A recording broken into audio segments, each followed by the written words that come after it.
Hello, and welcome to the Drep and Stone podcast. Hey, and welcome to the Drep and Stone podcast, a podcast where two friends raise a glass and have a conversation. I'm Nick. I'm Kyle.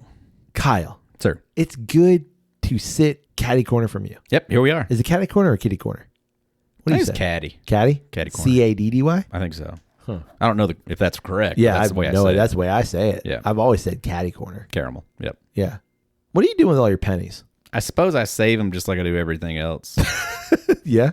I mean, because like if I get them, I just chuck them on the same shelf that I chuck all my other loose change. It's not what I thought you were gonna say. Just chuck them at people. It's just like get a penny. Was this like a penny thing? What? Penny? Penny?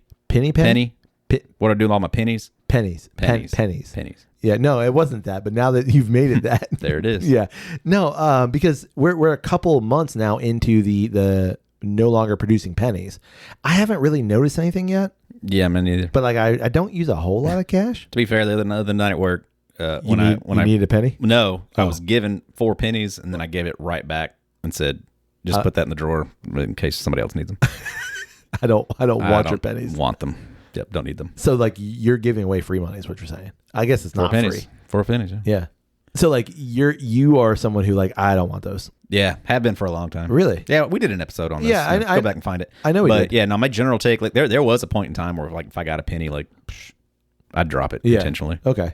Yeah. So like, but somebody now who wants it can have it. Yeah. So like I have a big jar of just change and stuff that I got to go through because apparently some of these are worth some. I don't know how. I wish there was an easier way to do something nah. with it. Nah. I really do. I don't know what it would be. Pay like, a third grader to go through this, I guess, and like look for this and look for this. Well, the easy option is to go to Publix, and like some Publixes or some supermarkets have like the thing that you can dump all. Yeah, of it but and they roll take it. it like but they take some. They take of it. some It's like, of it. That shouldn't be the way. No, I just trade out the thing for me. Right. I guess you could go to your bank and like your bank's gonna be pissed. Some banks do that, but like the bank that we use, I don't want to go all the way to that bank because it's so far away. Right. So I don't know. I guess all this to say like I don't know what I'm doing with my pennies. Like I haven't received any pennies. Yeah.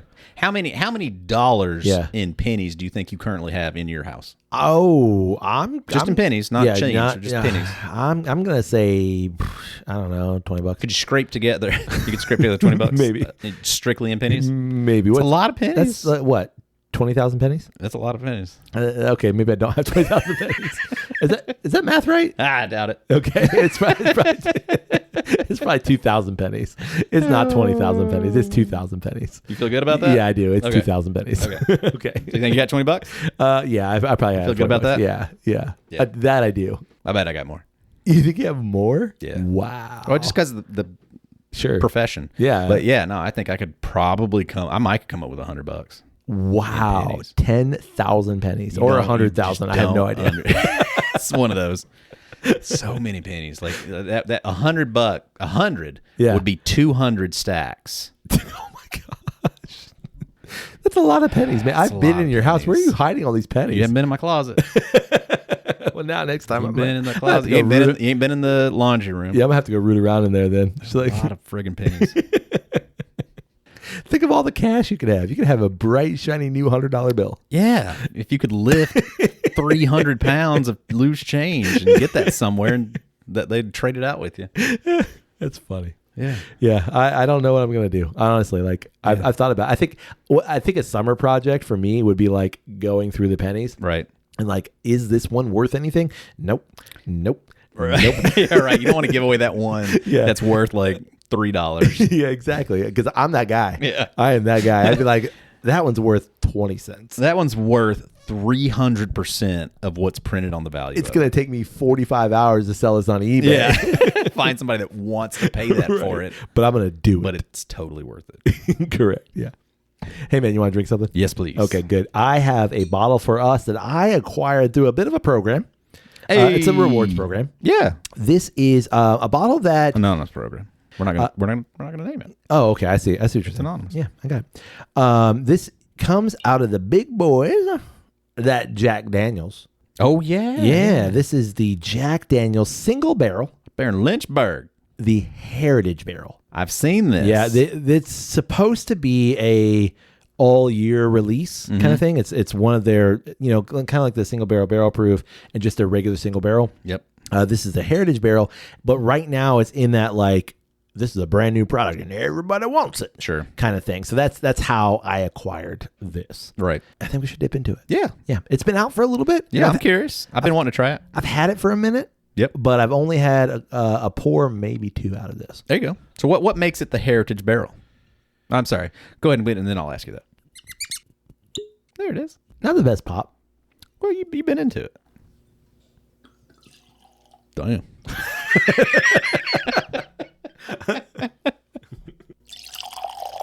That was a bit more delicate. I just listen. The art of pouring is not my next novel. It should be. It should be a pop-up book that like sprays you. Oh shit! God damn it! Every time I open this book, it's really funny. Oh gosh. Okay. So this comes in at 100 proof, 50 ABV, and it is called, again, the Heritage Barrel.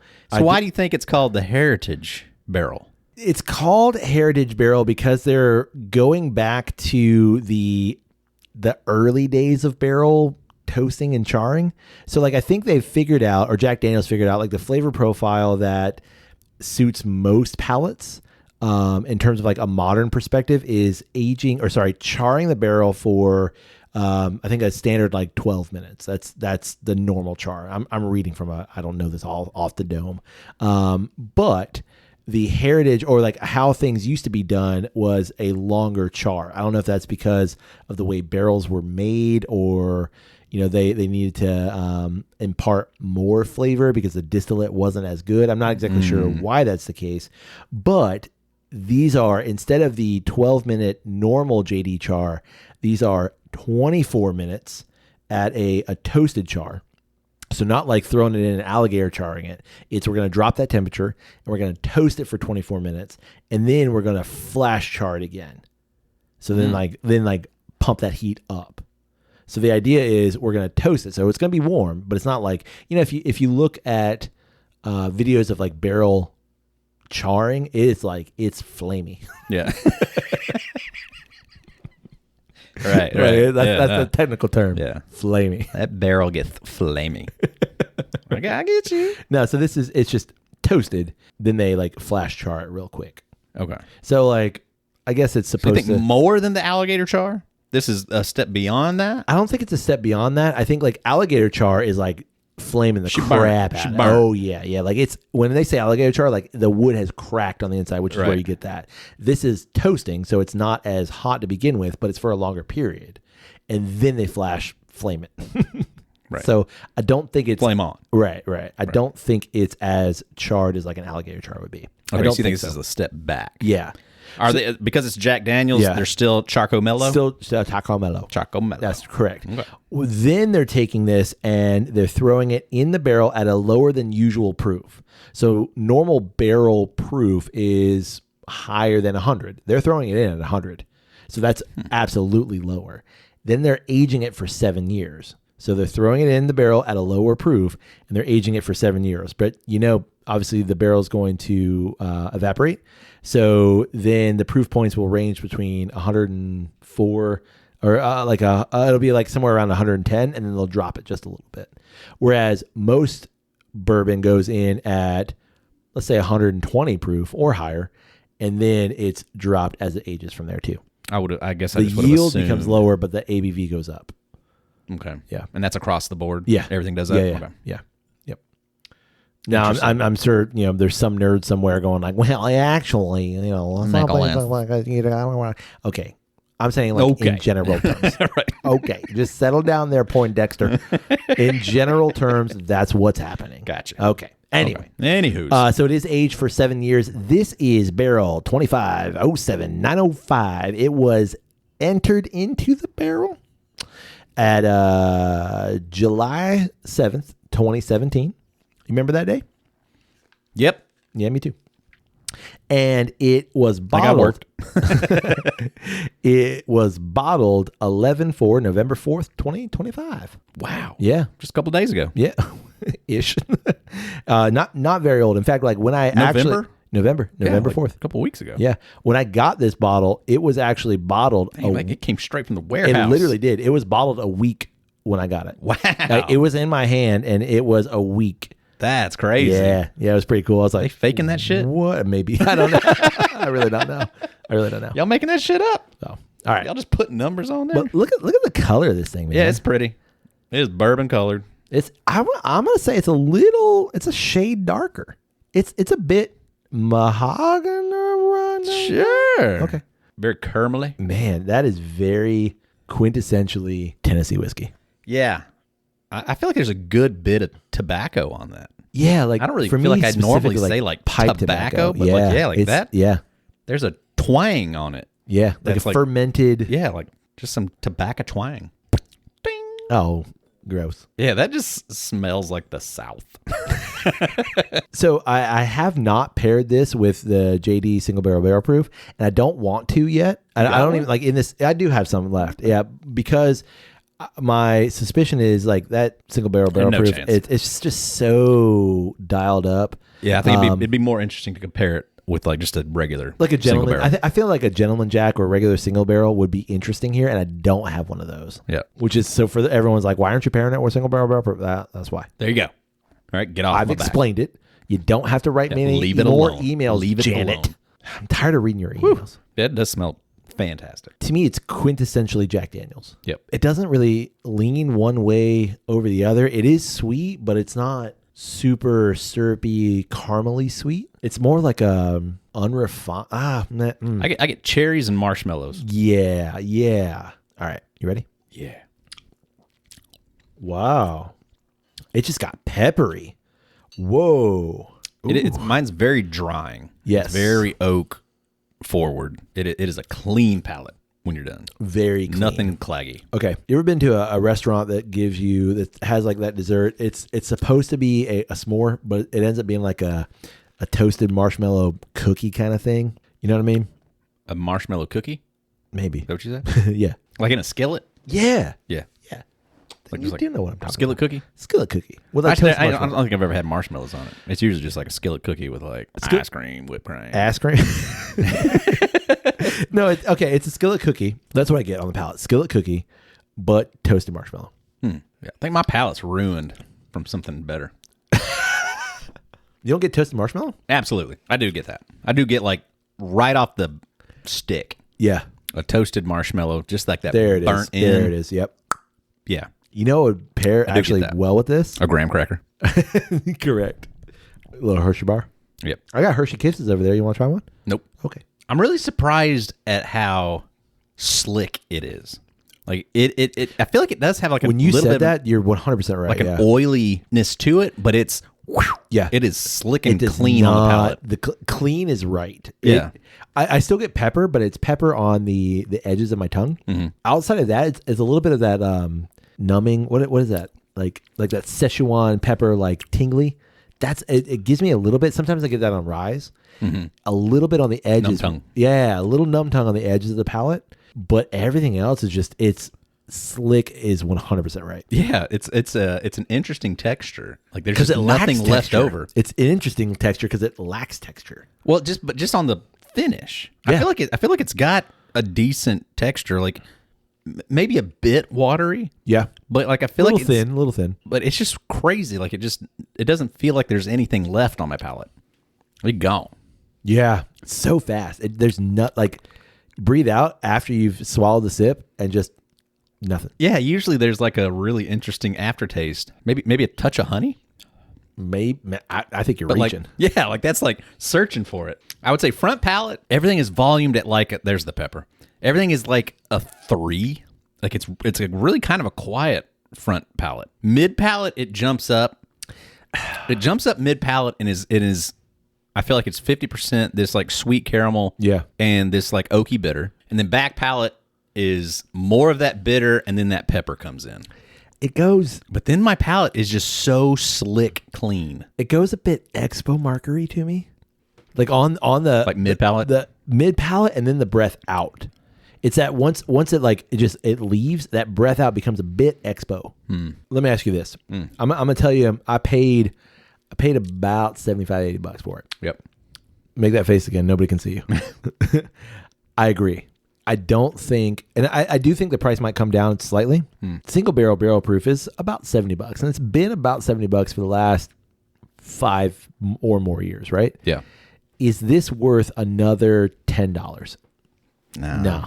I'd rather have a single barrel proof. Give me single barrel proof. Yeah. Now I recognize that like some barrel proofs are better than others, but like, and this, obviously this is supposed to be single barrel, and it is. So there's going to be some variation. It's not better. I'm not going to, I don't think it's gimmicky. I don't think it's gimmicky in the way that like, Jefferson's Ocean is gimmicky or something like that. Or that. It's a bit. But it is. And I think that's the upcharge. It is that gimmicky. Like it's not gimmicky in the same way. Cause like it does make some sense to me, but it's also like, but why are you charging $10 more for it? Exactly. Like you know what's in this. Right. And you know that it's not better than that. And why? So why the upcharge? Well, why the upcharge? And I know, because I can do math. You're getting fewer bottles out of a single barrel proof barrel than you are out of this barrel.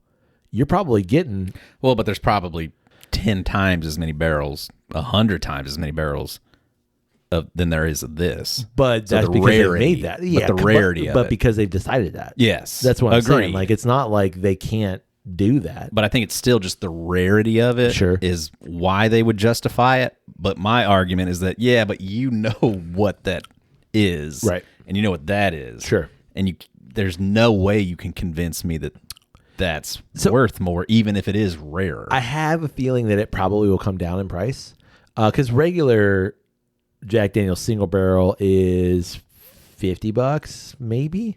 Somewhere in that realm. I honestly, I haven't looked. Regular single barrel. Yeah.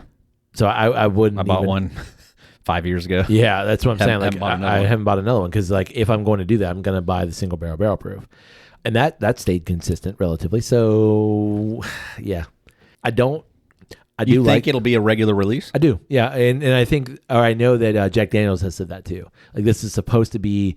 I don't know if it's an all the time release. I think it's going to be a yearly release. But I mean, it's Jack Daniel's. They're making a ton of stuff here. So yeah, like what is their core range now? Like how many bottles are in your core range? A fair amount. A lot. Yeah. And they're trying to capitalize more on the market, obviously. But they're more bespoke bottles or in that like beautiful square bottle, and that this is no different. And they're trying to capitalize on like all the Coy Hills and things like that are in this kind of bottle with similar labeling, right? Just different colors. Yeah, I mean, I guess just for my attention, and for my excitement of getting the bottle, like this to me is right on par with Elijah Craig Toasted Barrel. Agreed. Same kind of experience. Exactly. Like almost perfectly the same. Exactly. A little bit more bespoke, a little bit more intrigue. Yep. But when you actually get to the liquid, I'd rather the regular. Yeah, I'm not. And we said that when I'd rather have a Elijah Craig barrel proof. Exactly. We said that when we did that. Yeah. Like the toasted's good. I don't dislike it. It's fine.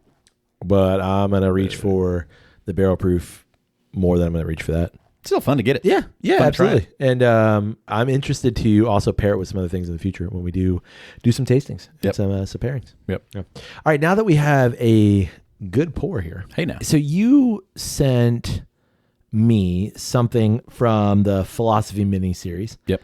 About walking. Yep. And this is actually like, I don't know if we're just like so simpatico of like our thought process. I think we are. I think our brain wavelengths are in sync. Yeah, they gotta be. Which member are you? Member? Yeah. In sync. Oh. Probably Lance. Okay. If I'm honest. Yeah. Like I think I just give off Lance vibes. Okay. I don't want to. You know what I mean? I don't want to unpack that. You know what I mean? I don't want to unpack Who that. would you be? What's the edgy one? I'm that guy. JC. I'm that guy. JC Chazé? Yeah. Chazé? Chavez? Nah, let's be honest. I'm Joey Fat One. Fatone. Oh, yeah. That's he had a a hot dog place. hot It's dog. called Fat Ones. Yeah. Yeah. They were delicious. They were. I went. Fantastic. Yeah, it was in the Florida Mall. Well, he had a food truck. Oh, really? That used to come I didn't know that. to my place of employment. And Really? I would eat there once a week. Yeah, it was good. Yeah. We went to the mall and had it. It was good. The potatoes that they served were by far superior to the dogs. Agreed. They were. I don't know. But there's I only so can't much you remember. They can do weren't with a like hot dog. weren't like wedges, but they were like Yeah, they they weren't chips. They were weren't chunks. Yeah, they weren't tots. Like they were just like their own thing, and I forget what Pieces. they called them. They weren't home fries, were but they were great. They were so good. They were so good. I'm Joey Fatone though. Yeah, I don't know why. I know nothing about NSYNC. I mean, me neither really. Like I had one album growing up. Yeah. I think his name is Chris. Sure. You know, there's Justin. Yeah. JC. Lance, Chris, Kirkpatrick. Kirkpatrick. There you go. And I only know that because of Joey. Eminem. I only know Chris Kirkpatrick because of Eminem. Why is There's a line that says, Chris Kirkpatrick, you could get your ass kicked. Oh yeah. Something like that. Deep. Yeah. I mean, he's a Makes you poet. think. He's a poet. You know? And he knew it. So being that we're in a boy band together, Yes. yeah, like when we send videos back and forth, not just like for podcast ideas and episode ideas, like sometimes, more often than not, I would say like, I was just thinking about that, or Right. I saw something on that. Right. Like I know that we'll do an episode about this in the future. We just sent literally the same post to each other within what? A couple of days. Maybe. Yeah. And I was like, I didn't even know that you sent this to me. I didn't see it, but Yeah. I'm sending this back to you. Which one was it? It was the games, like the 80s, 90s Oh games. yeah. Of how that made you think differently. Yeah. Anyway, I think there's something on to that. I think there is. Yeah. We'll talk about it. Yeah. Because I love that idea. Yeah. That we grew up differently. Yep. I'm not saying better. I'm just saying differently. Yeah. Probably better though. Definitely better. Definitely better. It's absolutely better. So the philosophy mini that you sent me was on walking. Yes. And it was so interesting because I've found myself walking more. Yeah. And not like walking in terms of like exercise or like trying specifically to get exercise or a means of like going somewhere. Mm-hmm. But as something like separate from those two pursuits. And why I say that, I think that like there is like when we think of like I'm going for a walk, there's like I am going for a walk for exercise and I'm going for a walk to a place. Mm-hmm.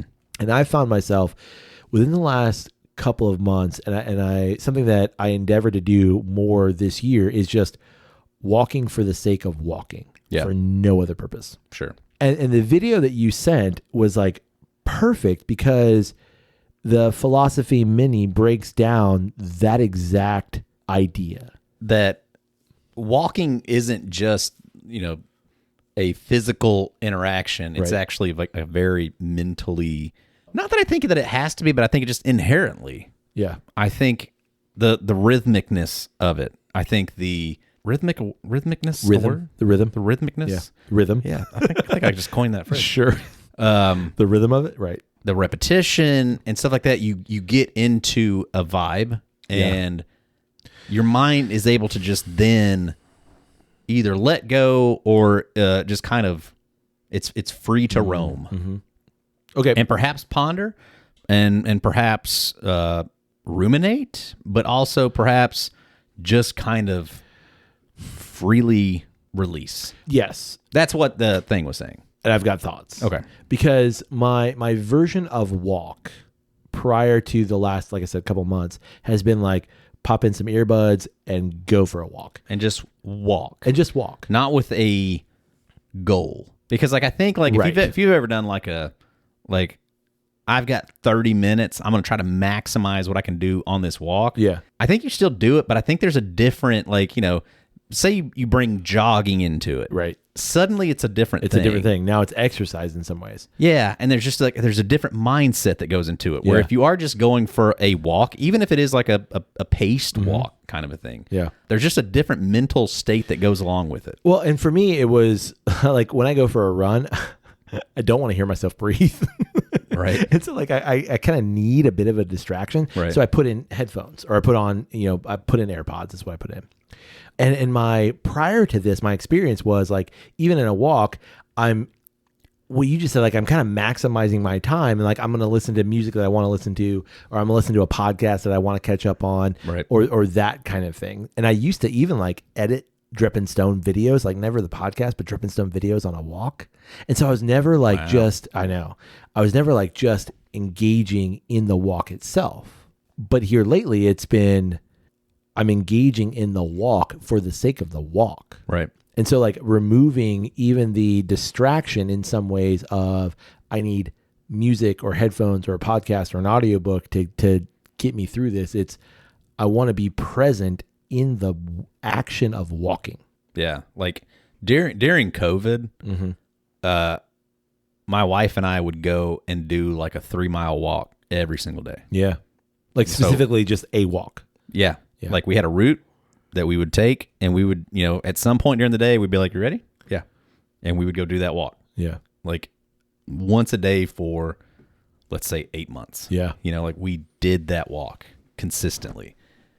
And it was great. Like very deep conversations, very deep thoughts and stuff like that. Like, sure, maybe not every single walk, but like holistically. But holistically, like, like it was very useful. Like I think to our walk in Colorado, that last day that we did, like great fucking walk. Yeah. Like what the hell would we come up with if we did that, 2 times a week? Yeah. That'd be nuts. Yeah. Because like even in that walk, like we got into some like deep stuff that like we haven't talked about together, whether it's on the golf course or whether like in podcast form or just us hanging out. Yeah. Yeah, just like because I think it's opening up. There's not a set guideline of this is what we're talking about, right? But we've also got the next 45 minutes to an hour, that we're going to be together and moving, and not moving so much to the point that like, although I will be totally honest, like the first 10 minutes of that walk, I was kind of huffing. Because I was talking and we were going uphill. Yeah. And so by the time we got out there and leveled out, at the end of that, I was kind of like, okay, your turn. All right, you got to talk. You got to take over, Nick. Like, I remember, like, why am I fucking breathing so hard? Like, I'm just walking. I think it was perhaps the altitude and the alcohol. Walking uphill. Yeah, just like, we just the days prior. Yeah, the onslaught that is a Great American Beer Fest. That is the Great American Beer Fest. Yeah. But yeah. And the 17 packs of Marlboro Reds that you smoke regularly. That probably is what did it. I don't think so. You don't think so? No, yeah, like nobody ever does. Nobody expects it. I'm accustomed to it. I know. At this point, you just like it. It's just part of it. That's just like a fresh breath of air. Right. Unfiltered Marlboros. Nothing better. Straight. Yeah, and I think it's like that time set aside. In the case of like walking with another individual, it's a time set aside, and it's the like, so we're walking together, like, you comment on what's going on. Sure. You comment on like we've walked by this thing, or like, Jeff's done the thing with his lights again. God dang it, Jeff! Like seriously, or like that flag, they put that flag up again, huh? Okay, wow, interesting. That kind of thing. So. In that way, it strengthens that bond, but then it also like you kind of veer into conversations that way. Right. Yeah, they're just entry points into different thought paths that are just generated from movement. Yeah. Yeah, exactly. And I think that especially now, that's something that I think maybe this is an American thing or maybe just culturally that we're missing out on. In so much as like the walk or a walk has become more of an exercise, or like I said, like a means to get somewhere rather than just like walking for a walk's sake. Right.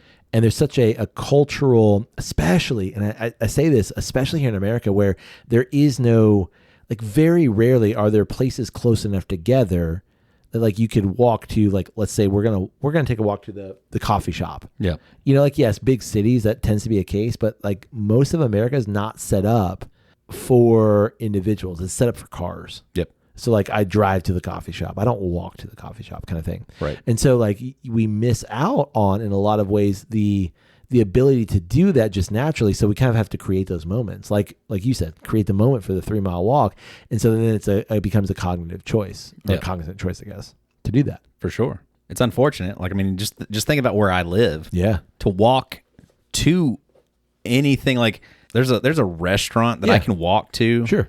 That's in my little community, but like honestly, it's a little too close for me. It's like less than 5 minutes to walk to it.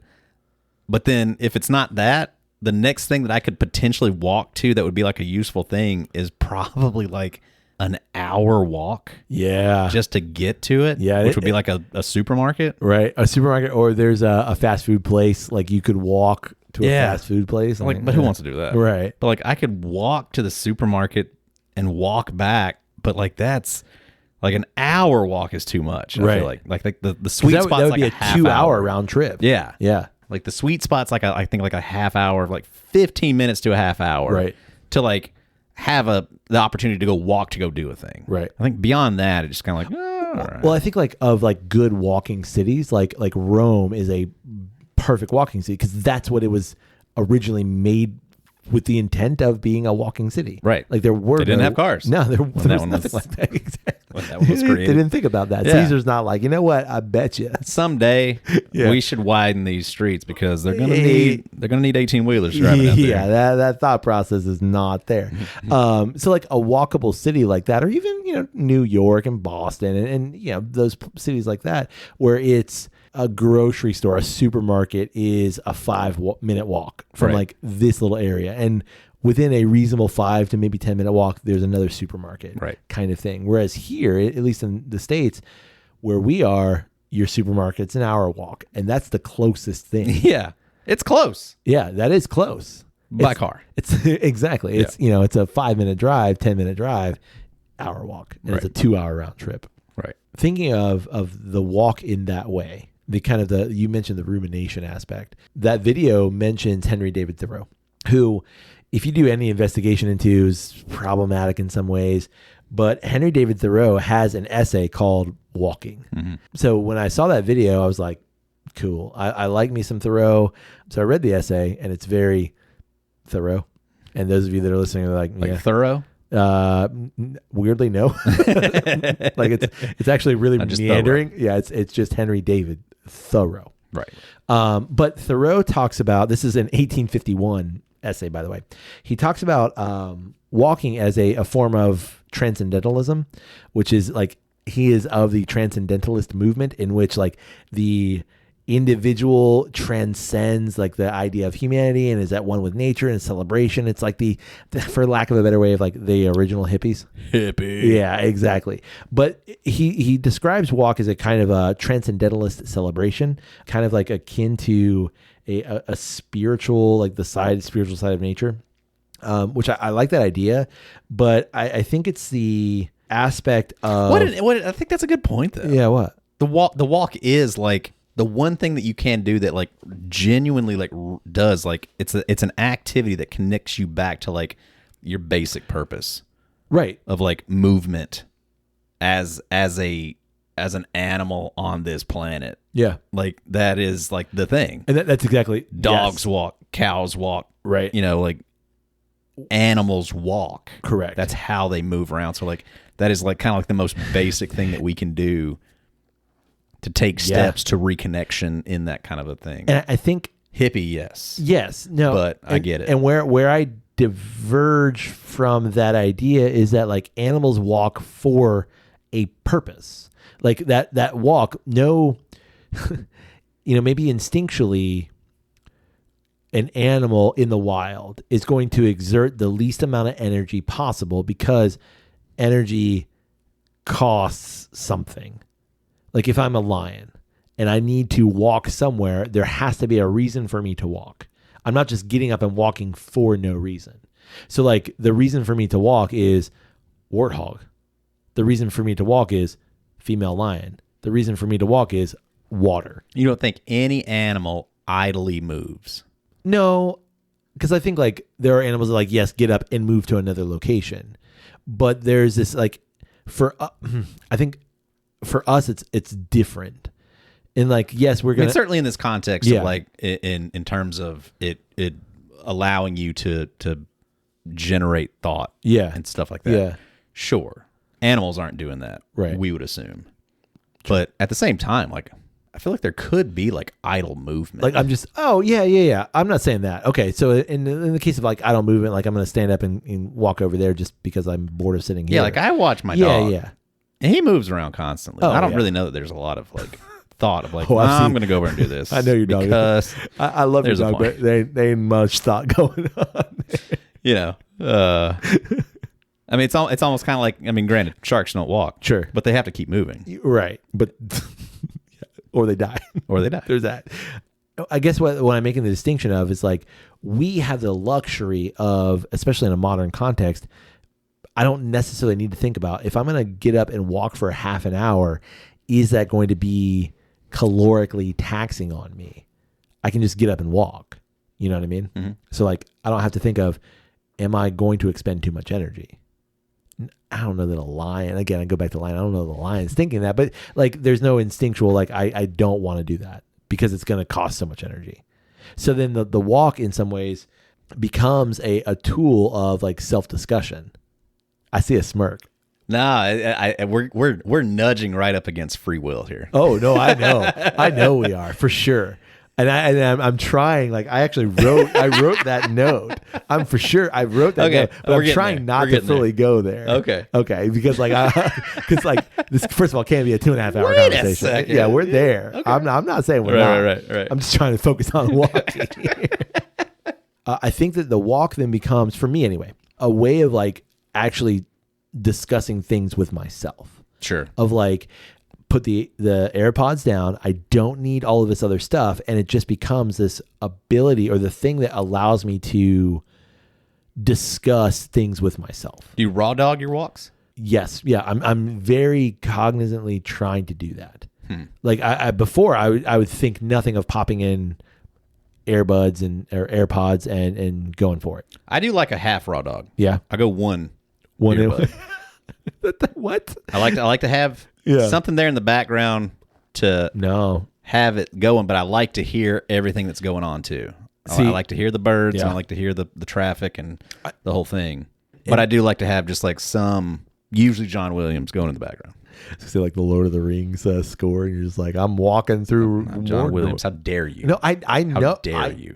I know. I'm just saying I would like the Lord of the Rings score. Oh, sure. So that like I feel like I'm walking with purpose. Yeah. But that's my point. Right. I don't need that. I need to not walk with purpose. I need to not have John Williams in the background. I need to not have. Is it Hans Zimmer? It's Hans Zimmer. It's not Hans Zimmer. That's who I was trying to think of, was Hans Zimmer. It's not Hans Zimmer. It's Howard Shore. Howard Shore. Yeah. Okay. I thought Hans Zimmer too. That's who I was thinking of as well. At least we got the H right. Wavelength. Yeah. And that's how I used to be. Not necessarily one AirPod in, one AirPod out, but like I wanted that, at least that thing in the background. But I've become more aware of why do I need that thing? And I think it's the John Williams to feel comfortable. Whereas I should be able to exist without that like extra sensory input. And like that then enables me to have the conversation with myself, or like, You can't have the conversation with yourself with a little bit of instrumental music going on. No, in the because I'm also background. thinking about the instrumental music, and I'm thinking that about heavily. I'm thinking about too many things, and maybe that's just a product of who I am. Okay. And so then I'm thinking about the music, I'm thinking about the score, I'm thinking about the traffic, I'm thinking about all those things, and so I want to mitigate that sensory input as much as possible, so then I can think about, or just allow my mind to drift and allow me to then think about like, oh, that bird, what is that? Is that a nuthatch? Wow. Look at that. Is that a tit? Pecker. Is that a titmouse? Look at that blue-footed booby. Is that a blue-footed booby? What is it doing here? Yeah, no. Get here. Why are these birds so sexual? Damn. A red-crested vagina? Get that out of my search How history. did I know that? Sounds like an SNL or a Key and Peele sketch. No, so like that sensory input, as much as I love the scores of things and like love listening to music, like it becomes something else to distract me. And I want less distraction in those moments because I've realized, because I've done it without it, how beneficial it is. Because that hasn't been my experience. Yeah. Like if I go for a walk, like I like to have just something back there. Yeah. It may be on like volume 1. Sure. Like just minimally there, but like I just feel like it enhances my walk. Yeah. You know, if I've got the overall theme to Jurassic Park on a walk, Yeah. it makes my walk a million times better. Yeah. Like it just like I've got a little bit more pep in my step. Sure. There's a little bit more like, and it's just, you know, I'm doing the thing. Right. Like a raw dog walk is just, to me, I can do it still. Yeah. I don't really feel like it. If anything, I'll be more distracted, I think, that way, because I'll start to think about my breathing. I'll start to think about those little minute little things. Yeah. I almost feel like the kind of white noise-ish aspect of the music allows me to kind of push all that out of the way. And so I think what Thoreau is arguing, and I'm going to agree in this case, is that you then are reliant upon that other white noise to then be able to access, where you should be able to hear your breathing and hear the birds. And then that then grounds you in a more natural perspective. So then you're able to then begin to think about your place in all of that, because we are a natural being. I recognize the woo-woo nature of this, but I'm going to take it a step. Well, then why do you wear clothes when you go for a walk? You should just be natural. I always do. You've seen me barefoot in the wild. Yeah. You know? Oh yeah, barefoot and bare ass. That's what I do. Yeah. That's actually Sasquatch in the wild. Oh, you know? for sure. Yeah. No, okay. I recognize that. I recognize like the limit of that, but I almost see like in that essay too, Thoreau talks about the walker as being a like a knight of old that exists outside of church and state and people. Okay. Basically walk as rebellion. That like society wants you to engage in the John Williams score.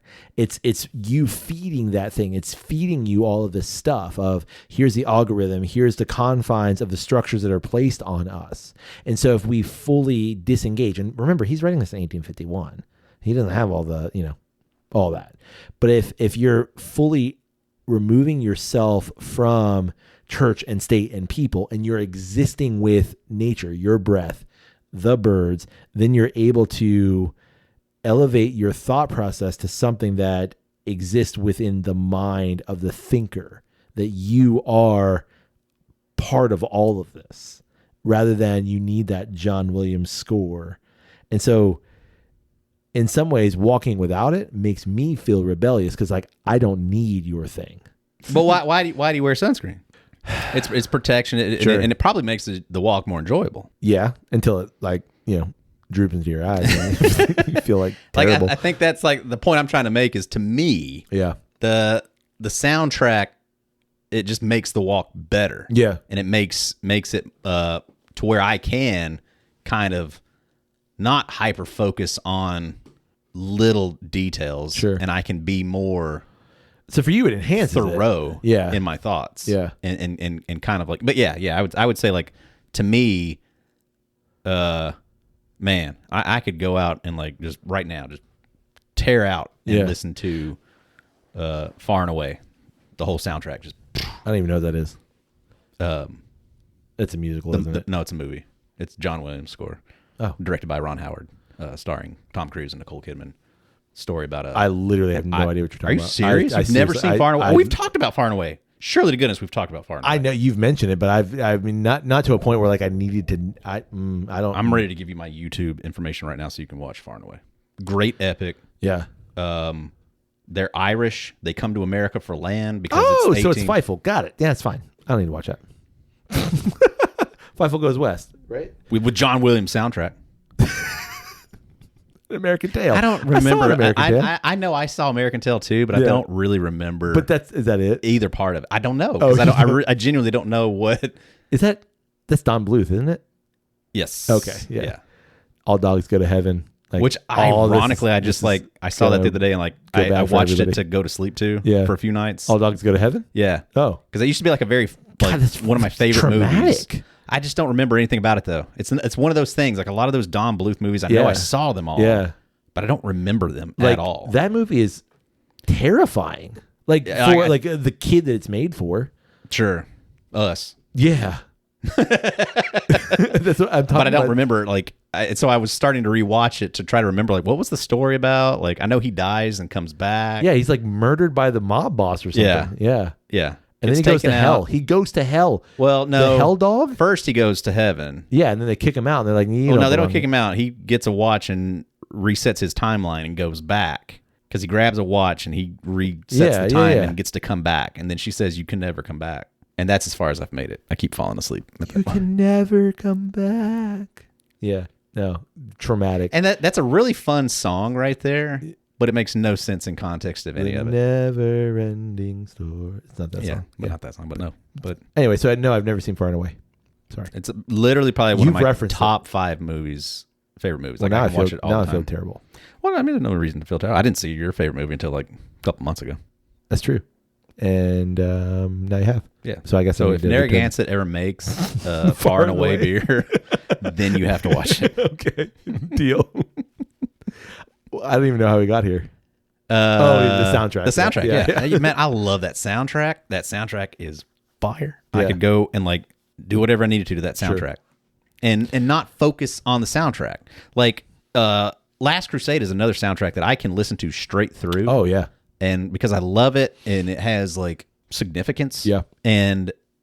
But I can not focus on it. It's there and it's happening.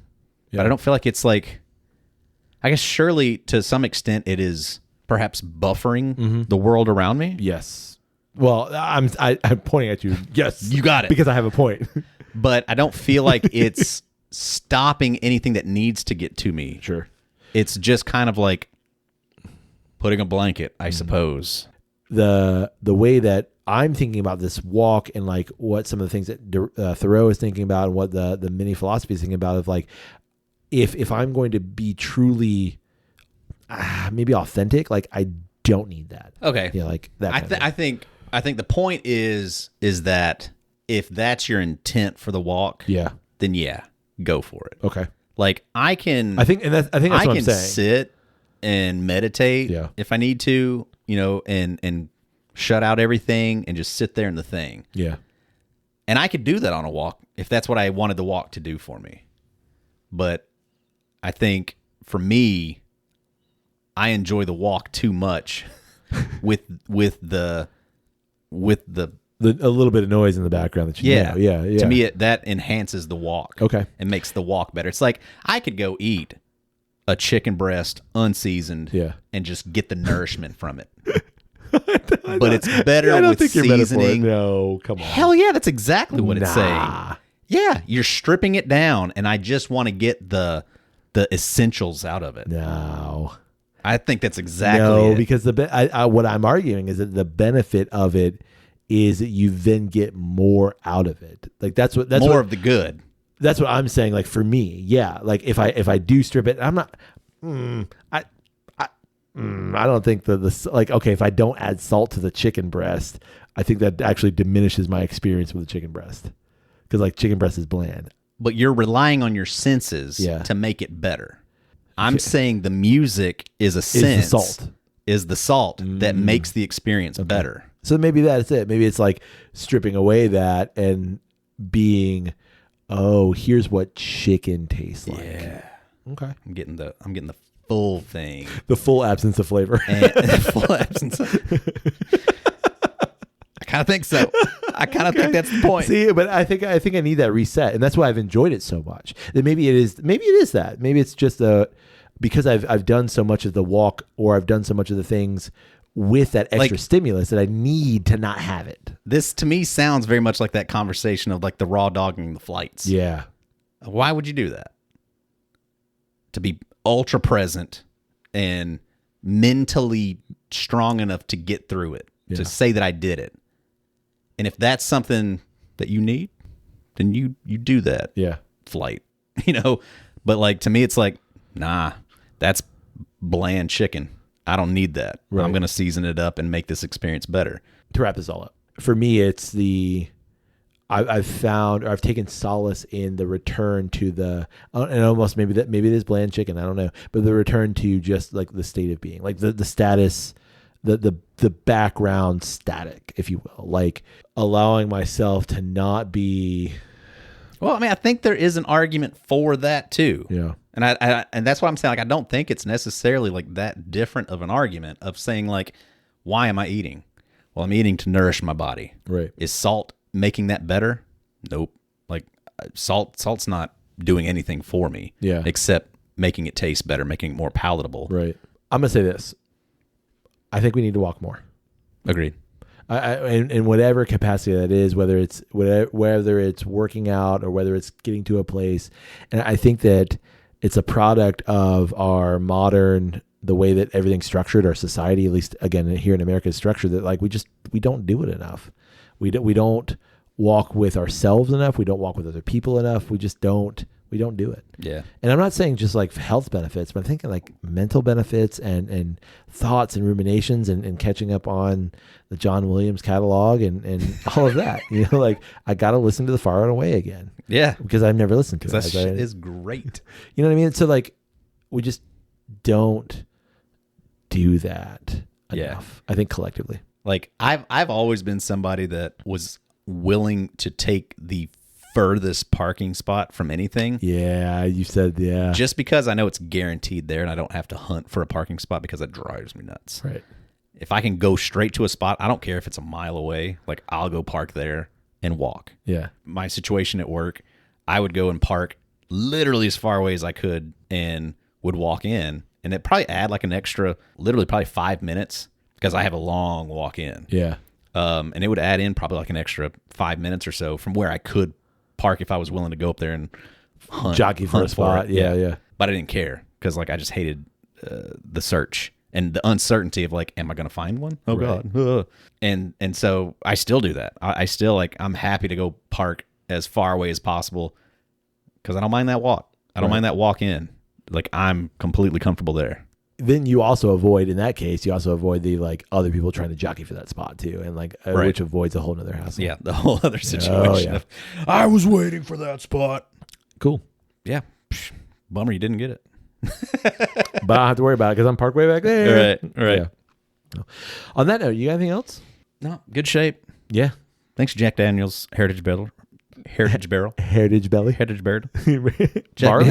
Heritage barley? Ooh. Oh, I'd be for That's that. bespoke. Yeah. Ooh. Very single bespoke. barrel heritage barrel barley barrel.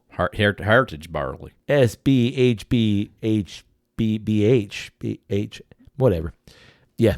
I like it. It's good. That might be my only bottle. That's what I'm saying. Unfortunately. Yeah. Just because like nothing. Is that a sad thing? No, it's not a sad thing. I said sad, but I don't think it's a sad thing. No, I think it's like I wanted it. I tried it. I'm happy that I have it. I will enjoy the rest of that bottle. Enjoy the experience. But like I don't that's probably it. I don't need another one. Yep. Yeah, I'm fine with it. Yep. Well, we'd love to know, what do you think about the Jack Daniel's Single Barrel Heritage Barrel? Have you had the chance to try it? Let us know what you thought. We'd also love to know, what are your thoughts on walking? Here or there. There To and fro. or here. Ho-ho. Or with nothing in mind and nowhere to be. Near and far. Far and away. Far and near. Full circle. There we go. You can get in touch with us through email. It's drepandstone@gmail.com. You can also get in touch with us through social media. It's always one word, Drep and Stone. DREP and Stone. Find us, like us, do it. I said, now. Do it right now. You can also support the podcast by rating us wherever it is you get great podcasts like this one. You can also support us financially through our Patreon page. It's patreon.com/drepandstone. You can finally support us, Kyle. Yeah? By telling someone about the podcast. So easy. It is like really, truly easy. Verbal bra of support. No, what? Just, it supports us. I got it. Both of us. You know? Independently and together. Yeah. Yeah. Wonderful. Please don't email us. Wonderful. Oh, I see. Like it'd be like a wonder bra. Like anyway, where were we? On that note. On that note, may your glass overflow and your ass never show. Cheers, buddy. Cheers.